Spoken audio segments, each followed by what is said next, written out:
Presentation was done with teachers back in 2019. We do all sorts of different things in the classroom, but differentiated instruction is definitely an important part of making sure that you're reaching all the different learning styles of the students.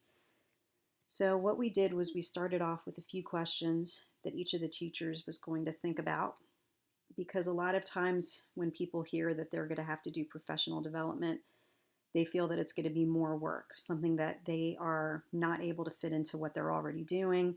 They get overwhelmed and they don't really realize that a lot of the things that are going to be shared are easy tweaks, or they're things that they're already doing. So we started off with this, got them thinking, and then we did a little bit of a discussion.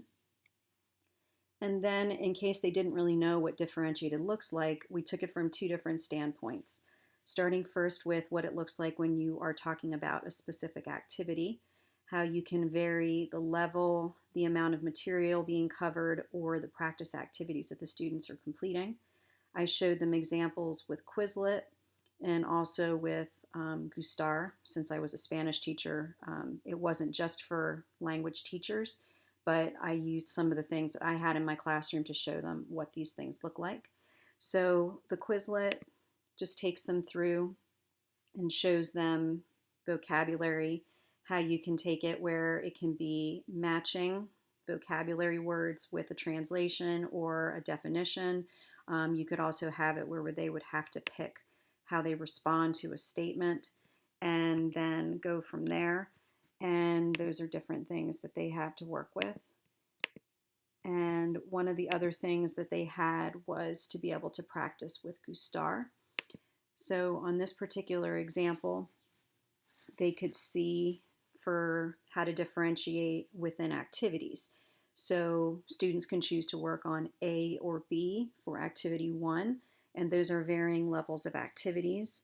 And then for activity 2, they have a choice between different activities. They have 4 different levels of assignments that they could choose from for a mini project. So those were some of the ways that we differentiated there. And then from that point, we moved into what it looks like when you're working with a group of activities. So within a group of activities, we've had things where students have worked on stations. They've also worked on playlists. So the station activities have them usually working in groups. Sometimes you can group them by levels of learners. Other times you can group them where you have one student who might be more advanced working with students that they can help. And then other times you have it where a teacher will join a group to be able to provide differentiation and help them out. Providing options for activities within an activity.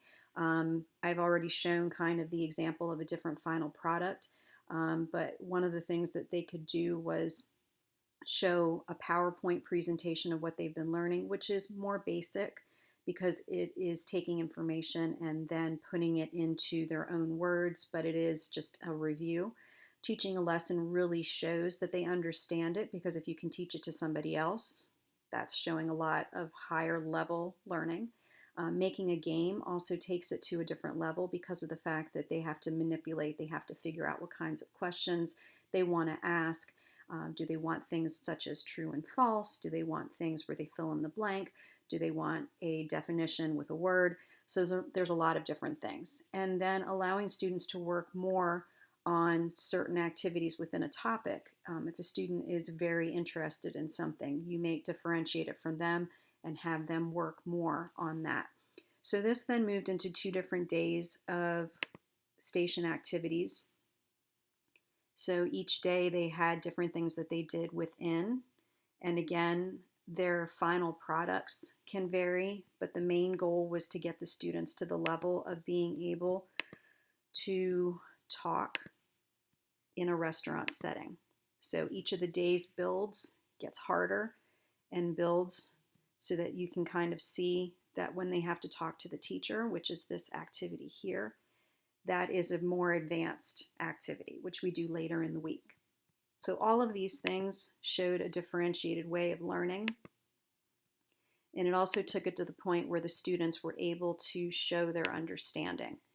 So we then had a discussion and we said, does differentiated mean more work? And how can we make it so that it doesn't seem or it is not more work? Because a lot of times, again, we say there's more things that we have to do that makes it harder, not enough time in the day. But in reality, there's a lot of things that the teachers already have that they can put into these to make it differentiated and expand on what they already have. From there, we then had each teacher take a lesson or something that they're planning on teaching and see how can they take this information and modify what they have. Then we did a little bit of sharing. So overall, this was a very good activity. It got the teachers to think about what they do, think about how they can make changes, and reach those different learning styles that are in the classroom.